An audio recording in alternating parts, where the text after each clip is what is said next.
We all know as a practice owner, one of the last things you want to think about is tax planning and strategizing for your practice. In addition, the long list of tasks on your radar, it's really hard to do everything. You have to find a trustworthy team of experts that understands the unique and specific needs within veterinary medicine. My suggestion would be my friends at Granite Peak Associates. Granite Peak is an advanced tax planning and veterinary practice advisory firm who has spent many years working within vet med. Their team works year-round to make sure you're able to maximize your profitability while also minimizing your liabilities. Whether you're in the process of purchasing a practice, looking to grow your practice, or transitioning towards the sale of your practice, they are the experts to help guide you through. What makes them different than other firms is their devotion to proactive tax planning. By thinking into the future and creating long-lasting relationships with their clients, Granite Peak can help minimize the amount of taxes paid over the course of many years to come. Head over to their website, granitepeakcpa.com, to receive a personalized comparison of your practice financials against over 140 other hospitals that they've worked with. You'll be able to see how your practice ranks, where you stack up, and where the opportunities are to get better. From there, you can schedule a one-on-one call with one of the members of their team to review and analyze your results. The opportunity speaks for itself. You need someone on your side. Granite Peak Associates is that team. Take advantage of their innovative expertise within the veterinary industry. Have you ever walked into a space and thought, wow, this place is beautiful? There's a reason for that. Architecture has this innate ability to impact emotions and perceptions. My friends at Apex Design Build bring beautiful and functional spaces for veterinarians nationwide. Apex is a fourth-generation family-run company that is fully integrated from the design, architecture, and construction process. They help you mitigate risk, eliminate surprises, save time, save money, and reduce your efforts. Sounds great. Check out their amazing work and have access to their square footage calculator to help you plan out your expansion or new build. Click the link in the show notes for the exclusive offer and learn more about Apex Design Build. Discover the nation's fastest growing practice management software. Who, you might ask? It's my friends at Shepherd Veterinary Software. Founded by a practicing veterinarian, Shepherd is easy to learn and works the way you work. Shepherd automatically updates the medical records, adds services to the invoice, generates discard instructions, and so much more. It's time to bring home more stories and less stress. Learn more today at www.shepherd.vet. Finding a job or finding a veterinarian shouldn't be a waste of time. Enter an Offer First. Paul Diaz and team have created something really special with Offer First. Some of my favorite reasons are as follows. Candidates and employers will both have values aligned on the first step, not the last. The sign-up process, quick and simple, no resume required. So if you're looking for a job but you aren't really sure, it's as easy as scrolling on Zillow for a home. And finally, if you have a great match, it's based on your each unique requirements, not random keywords. If you want to learn more, listen to episode 179 with Paul Diaz. We cover all of that. The other exclusive great thing that you're going to get from this ad read and from Paul is I convinced him to give an exclusive discount to listeners of this podcast. So for owners, you're getting a 20% discount on both the placement of any candidate, but also access to the platform. Use VSP if you go to Offer First, or the easiest way is a link in the show notes. So check it out. Associates, those looking for a job, same thing. Use the link in the show notes. Use VSP if you go directly to Offer First. But I will donate and Paul will donate to a veterinary nonprofit of your choosing. So each person that signs up gets a vote. Your votes actually count, which is incredible. And so I'll be reaching out. I will handle that. But there's going to be a donation made for any associate or any job seeker that adds on the platform. We want to make sure that not only does the platform help to make sure that you find a better fit, better culture, better role, but it's also doing good in veterinary medicine. Okay, so link in the show notes is going to take you to Offer First. It's going to automatically apply that, but also use code VSP if you go to Offer First directly. And Offer First is changing the game of veterinary recruiting. I want each and every one of you to benefit from it, so check them out today.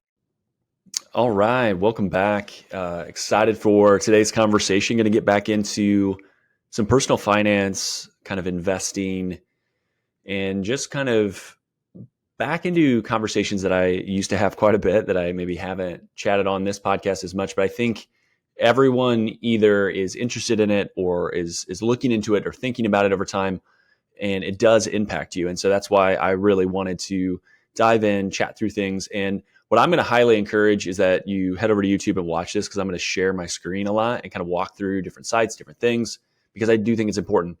And before we do that, just to make sure it's worth your time, we're going to talk about the FIRE movement and kind of dig in a little bit there. And I know that's been a hot topic for a number of years, and we will be able to get into it. So the first thing is the idea of FIRE. And I think most people understand what FIRE is, but we'll cover it again. I know it's a hot topic in vet med. It's a hot topic in lots of spaces. And basically the idea is, hey, why wait till you're old and gray to kind of get to the point where you can do the things that you want to do, right? FIRE stands for financial independence and then retire early. And I think you need to divide those, because I think getting financial independence doesn't always mean that you're going to retire early. And that's a big part of, I think, a misunderstanding with FIRE is that, hey, because Mr. Money Mustache, who is a famous person, super frugal living, retired super early, and just does his thing. He didn't want to work, hated his job, all that. I think the key thing is the financial independence allows you to go do the thing that you want to do. Let's say, even if it makes you a lot less money, you can get to a point where you're financially independent. That I love. The retire early, basically just to retire because you dislike a job, I think that's a mistake. And I was actually just at the men's group that I go to, and one of the guys was talking about one of his good friends that, had rode motorcycles for a long time, and he retired from AT&T in early 50 and hates everything now, super depressed, struggling. Didn't like his job, but he had a lot of his identity through it, paid him well. He had a pension, all this other stuff, financially fine, just doesn't know what he wants to do with life and is lost, very, very lost. So it goes back to the idea of, if you're going to retire early, what do you have your identity connected to? And if your identity is, I'm an awesome veterinarian and I do this work and this is who I am and that's all I am, you will have some really big challenges of just mentally being okay with where you're at, because you don't have that thing that you are. When people ask, hey, what do you do, Isaiah? If I can't say, hey, I'm this veterinarian at this awesome practice, this is what I do, but now I'm like, well, I'm retired. So, okay, what do you do to spend your time? Well, I golf, or I do this, and I don't really love golf, but whatever it is that you do, there are plenty of things that, people can find passions in, but I would just highly, highly encourage you not to wrap up your identity in your work. And I think that's really important, especially within vet med, because so much of your time, energy, blood, sweat, and tears for so long was to get there. And then it is so much part of your identity for so many years that once you, quote unquote, make it, it's hard. And to walk away from that is tricky. But big thing is with FIRE is extreme savings rates, which I don't think anyone should ever harp on and give a negative vibe for people that just want to save money and not spend it on frivolous, stupid crap. That's great. I think the idea should be intentional savings, extreme savings, however you want to do it, but it allows you to get to freedom and flexibility before. My issue with FIRE, I'll kind of bring up later on, it is not with the whole concept of getting to the point where you're financially in a good spot and you're saving, you're not spending a bunch of money on things that you don't need. So with that, what's interesting is, so this is a site called How to FIRE, but I just was Googling, there's 41 best FIRE blogs, which I thought was hilarious because it's not that complex, right? And I get that everyone's gonna have their own take, but the idea of FIRE, there's not a ton of nuance. And what I noticed as I went through these, the first one is obviously their own. They're gonna tell you they're number one. And then it's Mr. Money Mustache, and then it's Choose FI, and all these different places and things that are through here. Physician on FIRE, I'm going to actually show here in a second. But most of these FIRE blogs, what they do now is they're financially independent. This is their own business that they do, and there's so many affiliate links, and that just made me laugh because what they're basically doing is monetizing other people who want to get to where they're at by writing a lot of the same content that everyone else in the space writes. And so it is, to me, it feels very incestuous and just there's not a lot of insight that one person is going to give you that another one isn't, candidly. Everyone has their own unique story, but a lot of this stuff is the exact same advice. Hey, buy Vanguard funds. Don't spend money. Keep your fees low from investing. Fire a financial advisor. You don't need this. You don't need that. Hey, this is a credit card hack. This is a travel hack. And those are good things, but a lot of it is just repeated over and over again to grow these websites. And I saw a couple of them, they actually had sold their website to some other media brand because it had become an affiliate and an income stream for these folks. And so it's just important to know, the FIRE movement has become something that's been monetized, and it's changed from what it used to be. It used to be, hey, get to financial independence. Now is, I'm going to tell you how I got there. you should do the exact same thing because everyone's the same, right? I'm saying that in jest, right? But then it's how do we monetize people that want to read our stuff? And that's, ending up where you get here. So that one of the folks that was interesting is, kind of the white coat investor. And he's not as much a FIRE person. I think he has the makings of FIRE, but has very, very strong opinions. And one of the most interesting things is they have some huge pieces on Bitcoin and like broader crypto. And I think Jim Dale, who runs White Coat Investor, still doesn't understand the difference at times, and he'll tell you he does. But if you read either content he's written or his takes on some of these blogs, it's very clear he doesn't. But there are a ton of awesome resources in the White Coat Investor. I've always said that, like, it's similar to Dave Ramsey. 90+% of what is put out here is fantastic.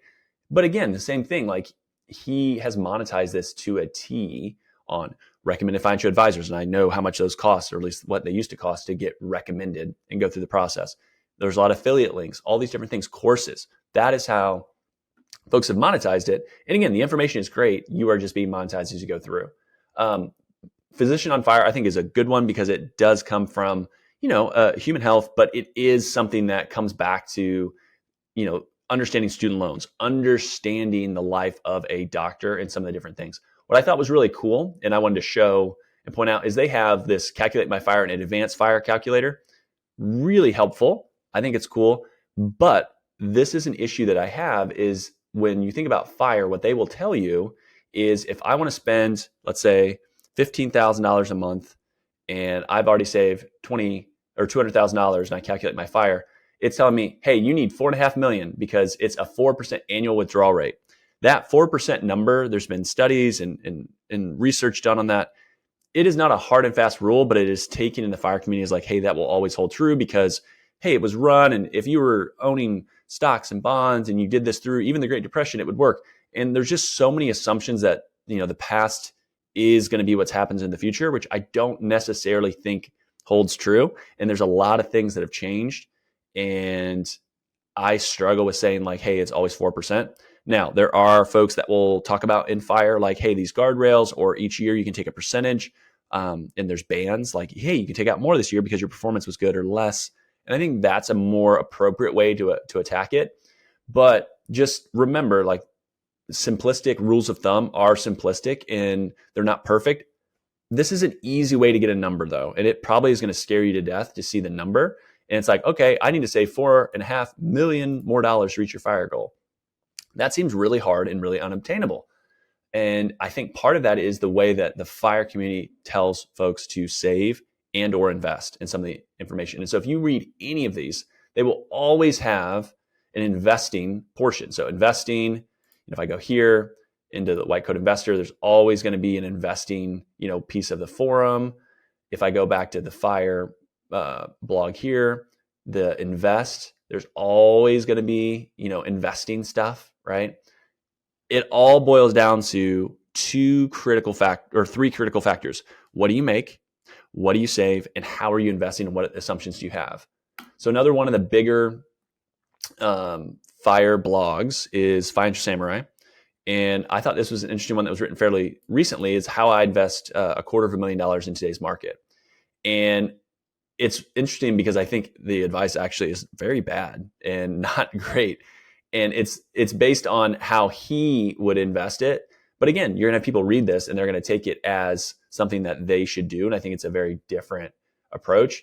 And the biggest thing is 50% of his holdings are in treasury bonds, which treasury bonds have been absolutely beaten up and done terrible. And so this idea that bonds are safe money is a misnomer, but the FIRE community will tell you, and if you read all the different literature on bogleheads and the FIRE movement, which are kind of one and the same in my mind, a lot of times it is, hey, you need to have a portion of bonds. As you get older, more bonds, more bonds, more bonds. And they'll make statements around, hey, look at the yield. But what they miss is the fact that inflation and the money itself is getting devalued at a high enough rate where you are net losing money by holding treasury bonds. And treasury bonds have hurt if you look at over the last 10 years, last 3 years, last 5 years, they have lost money. They have not been a balance to the equity side of the portfolio. And if you read a lot of these blogs, what they'll tell you is, well, fees matter so much. And I agree, fees do matter, right? Fees are something you can control. But they will say, well, you can't go out and own these other things because that's expensive. That's this or that. Well, the expense of a fund, or I'll even say an advisor, right? I have no dog in this fight anymore, but let's even say an advisor. But if they are able to manage assets in a way that actually protect yourself in all kinds of environments, not just this deflationary kind of growth period that had been from, call it 2009 to 2019, 2020 forward, we've come into a different paradigm. And the fact that people still think, hey, I can just buy and hold bonds and that's going to, keep up and be a good ballast to the equity side or the stocks that I hold, it is just simply not true. And I continue to see people hit this drum. Holding bonds in the next decade is a get poor, slow, and sometimes fast strategy. So can you hold some bonds? Yes. What you should be holding are not treasury bonds. Holding extremely short duration, short-term bonds that pay a higher yield. So today you can own an ETF that's going to pay you almost 6%, and it's 40 days of duration, which means if interest rates go up, down, whatever, if they go down and down really fast, yes, that yield gets reset after that 40 days. So you don't get to keep that interest rate as far. But if interest rates continue to rise or they stay the same level, that hurts long duration bonds, this treasury bonds. And you will see a net loss of holding that. Short duration, you will be making money. It is like a step outside of cash. And so bonds, again, they're supposed to be the stability and or the safe money. So why take the risk by owning treasury bonds? I just don't think this is very wise. 50% of the cash holdings, that has been a terrible move for someone. So holding 125,000 out of the 250 in treasury bonds, just a bad idea. The other ones, stocks only 15%. I think that is probably a little light. But again, that's, for his specific situation. And, I guess he has money that he feels like he can just have it, melting away as the money is broken. And you hear me say like, hey, the money is broken. Hey, the money is broken. Hey, the money is broken. I've said that lots of times in talking about Bitcoin and these other elements of just personal finance. That's what makes it so difficult. That's why private equity, that's why venture capital, that's why it's coming into vet med. That's why it's so expensive to buy a house. It's why these things happen. And it's not unique to veterinary medicine. It's just the money itself is broken. That is something that, I believe that there's a solution to, but ultimately the best book or the best resource to, I think, really get into this is Lynn Alden's book, Broken Money. And she's done some podcasts. I would encourage you to just type in Lynn Alden, Broken Money. You can have her explain to you why it's broken. It talks about Bitcoin in the book a little bit, but a lot of it is just historical understanding of money and why and how it breaks and why we're going through that again and why the money is fundamentally broken today. I like how he says stocks seem fully valued. Stocks have been fully valued / overvalued since I got to Merrill Lynch in 2015, just so everyone knows, right? Stocks, they're always going to be overvalued. They're always going to be blah, blah, blah, blah, blah, right? At the end of the day, it's kind of you are forced into owning some version of overvalued stocks because that is really your only option. And I know that isn't really great unless you're going to go through and pick individual equities in areas that are beaten up and hated and you have a longer term horizon. But if you're buying index funds, yes, they're going to be overvalued for the most part. He talks about venture capital. Venture capital has been, really smacked around. I don't really love the idea of getting venture capital in the way that he looks at this. Most people aren't going to be able to get good venture capital. And I say good being, if you're able to allocate to a fund that has some sort of venture capital, by the time it gets to you and me, the good venture capital investing is gone. Right. So this is not going to be something that's going to be giving you good returns from that standpoint. It talks about, investing in artificial intelligence. It's kind of a niche thematic play. I don't really love thematic plays. And then real estate, 20% of cash holdings. I think if you own actual real estate, and I've had like folks on like owning actual real estate with tax benefits, I think it makes a ton of sense. These ideas, and again, you'll see it here where it's, like investing in like Fundrise or single family homes through these like aggregation tools. They're not great. I don't like it. I don't think that's the way to do it. And ultimately you don't get the same benefits. So I talked about, the money being broken. Quick chart here, which is central bank balance sheets. And this is the Federal Reserve, and I can show you like global central banks. But if you think of the blue line is the S&P 500, and the red line is the amount of Fed assets. And when I think about Fed assets, it is not a perfect one-to-one, but this is the amount of devaluation basically to the money. So higher amount of money, more devaluation. And what you see is the S&P is going to basically track what the Fed assets do over time. Not perfectly, but pretty darn close, especially when you get in periods of stress. So you look at 2020, you look at the Great Financial Crisis in 2008, and you look at 2018 here, rolling off, and then it starts to come back up as you see it through. And so what happens is the S&P is going to react to liquidity. And when money is like faucet on, it does really well. And when you take the faucet away, or the cheap and easy credit and easy money, it goes down typically. That's what you've seen, right? So 2022, you see that action. And I think it's important when you think about the money itself, right? Over time, if I look at M2 money supply in the United States, since 2000, it's gone up about 4.5 times.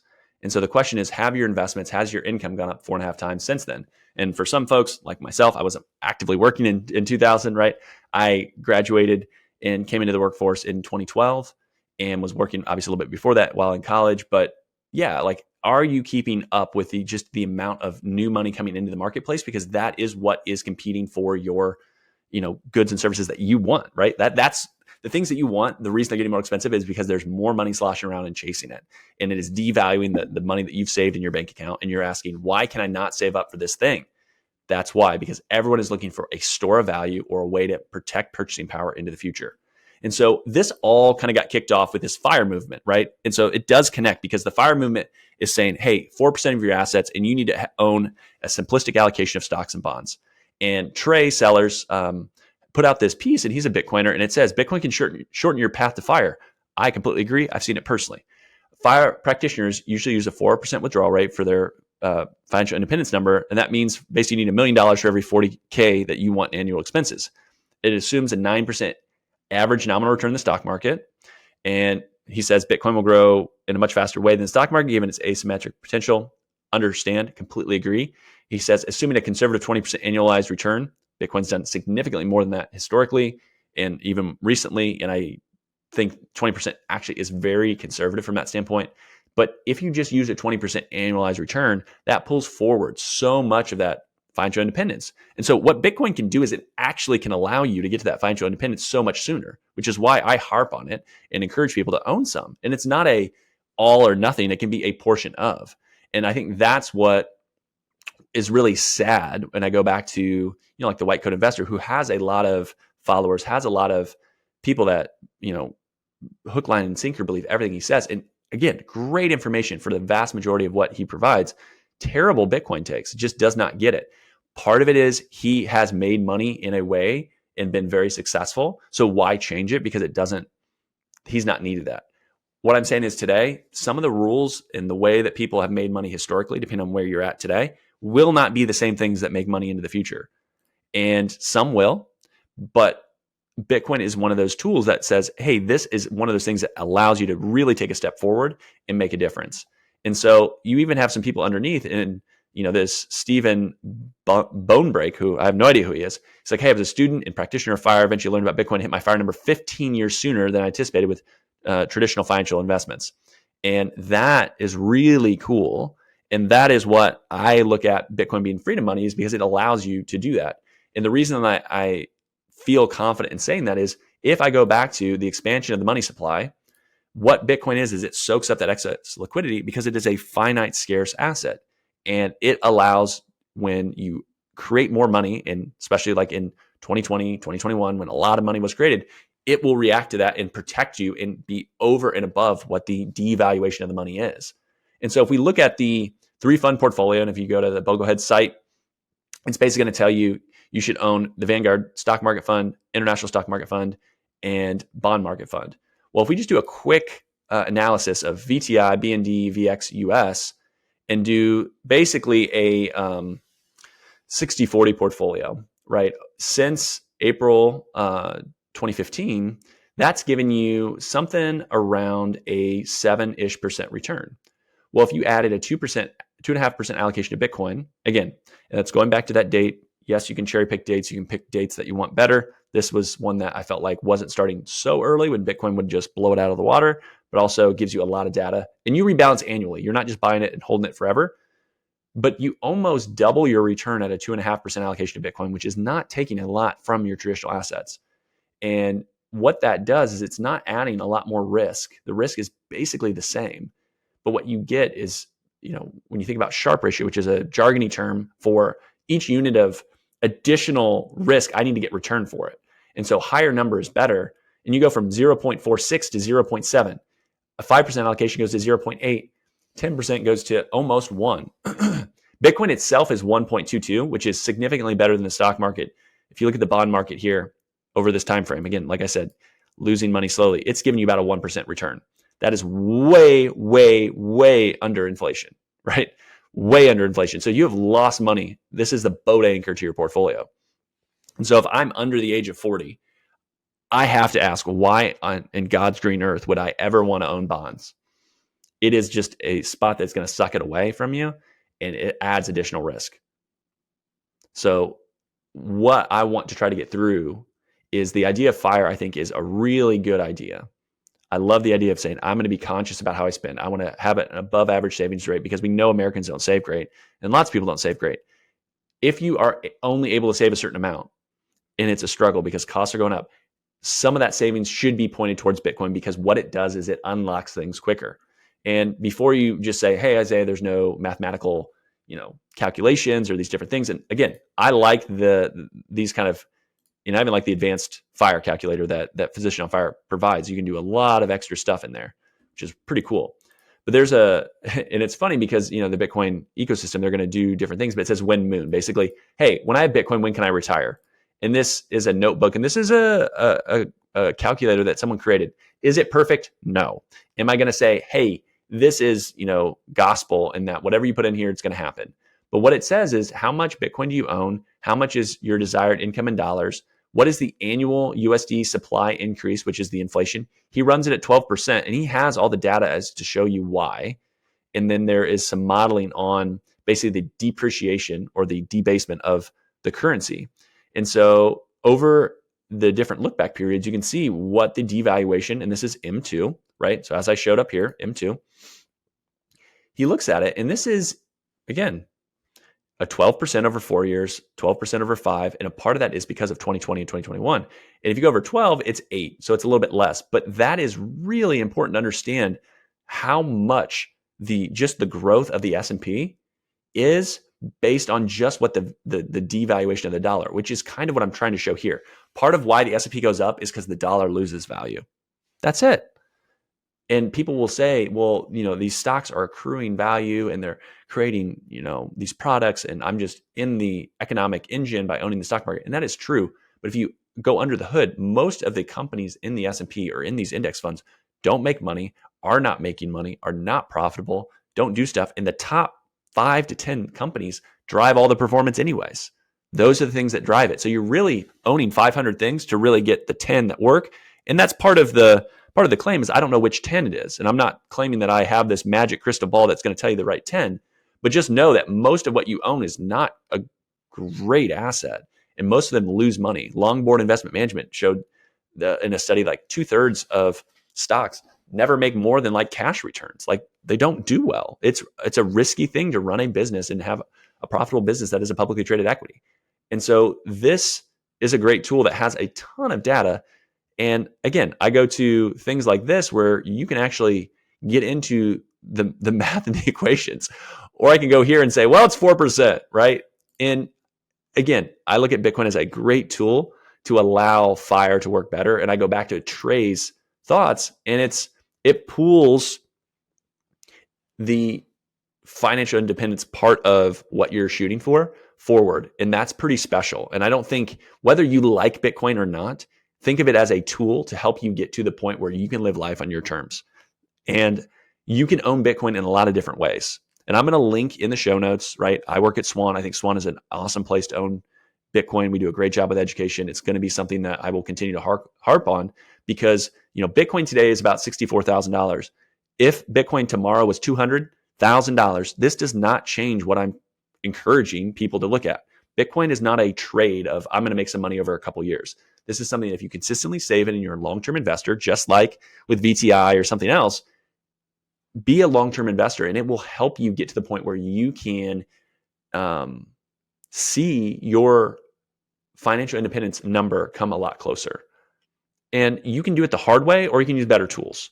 And it's the idea of, well, hey, I'm going to go and I'm going to push mow my 3-acre lot. I don't have a 3-acre lot, right? Just full disclosure. Or I could get a riding lawnmower and I'd be done in a lot of time. Or, hey, I'll get a zero turn. You are trying to push mow to get financial independence if you were only going to own stocks and bonds.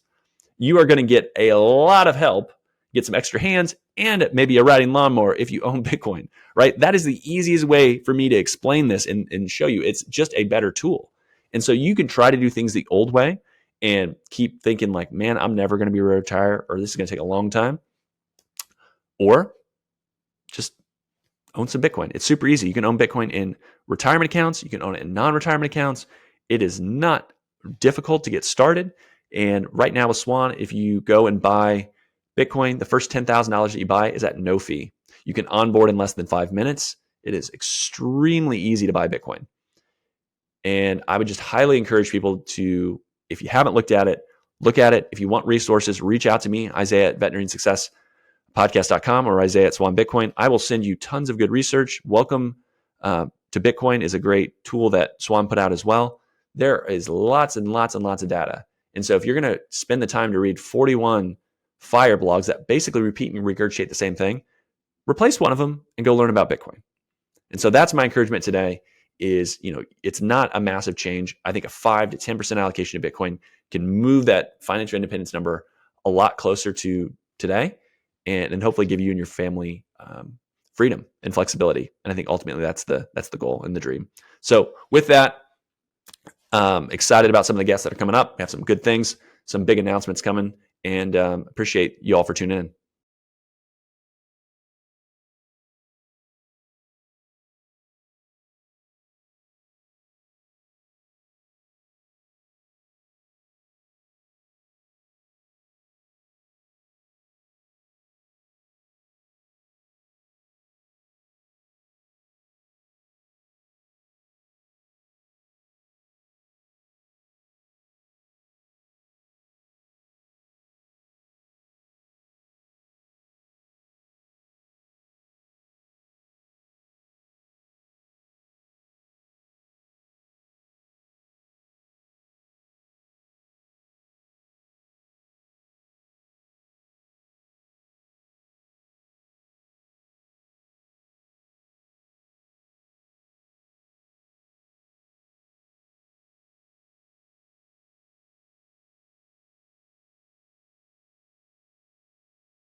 All right, so there are a lot of great job postings that I want to get to. And so we're going to start off with Bayside Hospital for Animals. Great work-life balance in beautiful Fort Walton Beach, Florida. No weekends, Monday to Friday, 8 to 5, no on-call or emergencies.